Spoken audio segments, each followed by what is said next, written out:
یہ 1942 کا سال تھا۔ دنیا میں ورلڈ وار 2 جاری تھی۔ برطانیہ جاپان کی مسلسل کامیابیوں پر شدید پریشان تھا، اور برطانیہ کی پریشانی میں تب مزید اضافہ ہوا جب برما میں برطانیہ کو جاپان کے ہاتھوں شکست کھانا پڑی۔ اب جنگ انڈین بارڈرز تک آن پہنچی تھی، اور برطانیہ ہندوستان، جسے وہ سونے کی چڑیا کہتا تھا، اسے اپنے ہاتھوں سے جاتا دیکھ رہا تھا، جس پر وہ شدید پریشان تھا۔ کانگریس پارٹی تو پہلے ہی برطانوی حکومت سے شدید ناراض تھی، اور جس کی وجہ سے وہ حکومت بھی چھوڑ چکی تھی۔ وہ صورتحال کا فائدہ اٹھا رہی تھی اور حالات کو مزید سخت کرنے لگ گئی تھی۔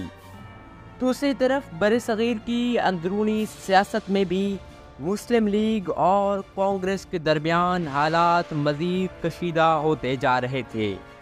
اب ایسے حالات میں برطانیہ کی حکومت ایک مشن ہندوستان بھیجتی ہے، جسے کرپس مشن کہا جاتا ہے۔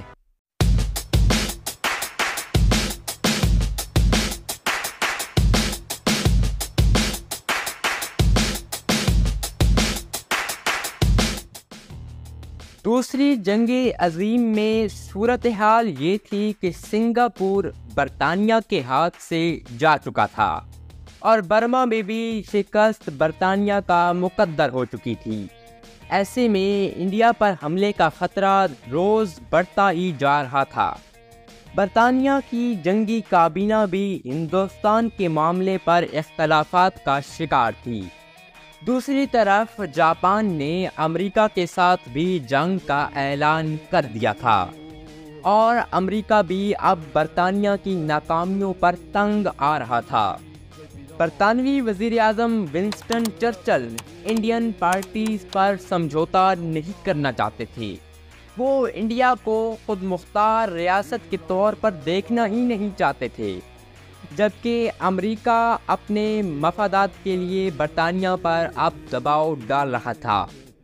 امریکی وجہ سے برطانیہ اپنے مفادات کے ٹکراؤ کے باوجود 9 مارچ 1942 کو اسٹیفرڈ کرپس کی قیادت میں ایک مشن انڈیا بھیجنے پر راضی ہو گیا تھا۔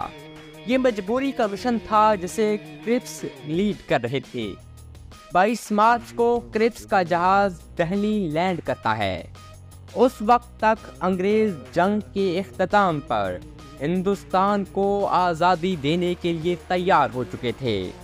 اتفاق دیکھیے کہ کرپس جب انڈیا پہنچے تو اگلے ہی روز یعنی 23 مارچ کو قرارداد لاہور کو 2 سال مکمل ہو رہے تھے۔ کرپس کو جو چیز سب سے پہلے دیکھنے کو ملی وہ سڑکوں پر سبز جھنڈے لیے مسلمان تھے، جو کہ لاہور ریزولوشن کی یاد میں مارچ کر رہے تھے۔ قرارداد لاہور کی مکمل داستان آپ ہماری پچھلی قسط میں دیکھ چکے ہیں۔ کرپس نے برصغیر کے سیاسی رہنماؤں، جن میں قائد اعظم محمد علی جناح، جواہر لال نہرو، عبدالکلام آزاد، سر سکندر حیات، A.K. فضل الحق، ڈاکٹر امبیڈکر اور سورکر وغیرہ سے ملاقاتیں کی۔ کرپس نے ان ملاقاتوں میں کچھ تجاویز پیش کی اور ان رہنماؤں کے سامنے ان تجاویز کو رکھا۔ کرپس نے اپنی ملاقاتوں میں کہا کہ جنگ کے دوران برصغیر پر انگریزوں کا ہی قبضہ ہوگا، اور جنگ کے ختم ہو جانے کے بعد ہندوستان کو اندرونی اور بیرونی خود مختاری دی جائے گی۔ جنگ کے ختم ہوتے ہی ایک آئین ساز اسمبلی قائم کی جائے گی۔ جو صوبے نئے آئین پر متفق نہیں ہوں گے، اگر وہ چاہیں تو الگ ہو کر ایک اپنا وفاق یعنی یونین بھی بنا سکتے ہیں۔ جنگ کے دوران بھی ایک عبوری حکومت ہندوستان میں قائم کی جائے گی۔ جنگ کے دوران انگریزوں نے بے چینی سے مسلمانوں کی حمایت حاصل کرنے کی کوشش کی، اور یہ اسی لیے کہا گیا کہ جنگ کے بعد کسی صوبے کو ہندوستان میں رہنے پر مجبور نہیں کیا جائے گا، کیونکہ جو مسلمان تھے وہ الگ وطن کا مطالبہ کر رہے تھے اور کسی حد تک یہ مسلمانوں کے مطالبے کو تسلیم کر لینے کے مترادف تھا۔ قائد اعظم نے ان تجاویز کو صرف تجاویز کی حد تک کہا اور مسترد کر دیا، کیونکہ انگریز نے یہ تو بتا دیا تھا کہ وہ ہندوستان کو آزاد کر دیں گے، لیکن کیسے کریں گے یہ نہیں بتا رہے تھے۔